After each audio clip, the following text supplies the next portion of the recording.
بسم الله الرحمن الرحيم. الحمد لله رب العالمين والصلاة والسلام على أشرف الأنبياء والمرسلين دمانتين. السلام عليكم ورحمة الله وبركاته.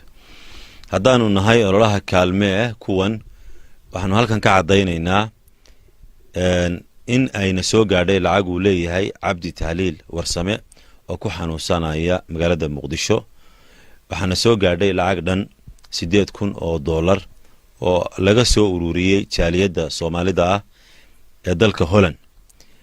waxaana lacagta iyo soo ururinteeda dadaal weyn ku bixiyay Hodan Cumar Dhuule, waxaana gacan weyn ka siiyay Ali Yaxye iyo jaaliyada Soomaalida ah ee halka ku sugan.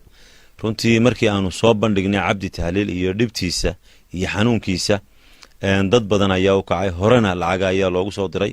anakii Muqdisho tagnay oo anakii ka soo waranay lacagta soo gaadhayna ka waranay.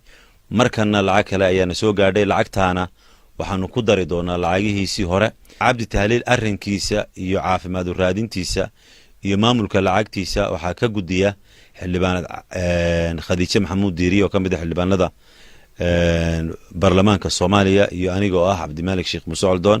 waxaanu ku dadaalaynaa sidii Cabdi Tahliil loo goyn lahaa goob caafimaad uu heli lahaa caafimaad. Allah ba caafimaad bixiyo, laakiin dadaalkii bani aadamka daawo u raadinta ayaanu ku bixinaynaa. waxaanu ugu baaqaynaa walaalaha Soomaalida meel kasta ay joogaan inay Cabdi Tahliil garab istaagaan. waxaanu u sheegaynaa in Cabdi Tahliil la dayacay, laakiin kaalintii shacabku runtii ilaa iyo iminka rajo wanaagsan baa ka muuqata. waxaa meesha ka maqan kaalintii madaxda Soomaalida oo ahayd in Cabdi Tahliil hantida ummaddu ay leedahay inay wax ugu qabtaan. waad mahadsantihiin. السلام عليكم ورحمة الله وبركاته.